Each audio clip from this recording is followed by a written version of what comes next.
নমস্কার বন্ধুরা, নতুন একটা ব্লগে তোমাদেরকে স্বাগত জানাই। তোমরা জানো কিছুদিন আগে আমাদের হুজনাবাদে নতুন একটা মন্দির প্রতিষ্ঠা হয়েছে আচমকা ক্লাবে। সেই মন্দিরেই আজ আমাদের রাস পূর্ণিমার একটা উৎসব অনুষ্ঠিত হয়েছে। রাস পূর্ণিমা উপলক্ষে মেলাও হয়েছে। প্রথমে আমরা মন্দিরে পুজো দিলাম এবং সেখানে একটু সময় কাটালাম।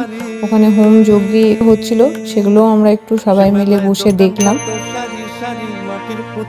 তারপরে আমরা একটু মেলাটাও ঘুরে দেখলাম, সাথে সাথে তোমাদেরকেও একটু ঘুরে দেখাচ্ছি। চলো, অনেক রকমের জিনিসপত্র, অনেক রাইডসও এসেছে, অনেক খাবারের দোকানও এসেছে, অনেক ছোট ছোট দোকানও বসেছে। সেটাই চলো তোমাদেরকে ঘুরে দেখাই। সাথে তোমাদেরকেও আমন্ত্রিত রইলো আমাদের এই হুজনাবাদে মেলাটা দেখতে আসার জন্য।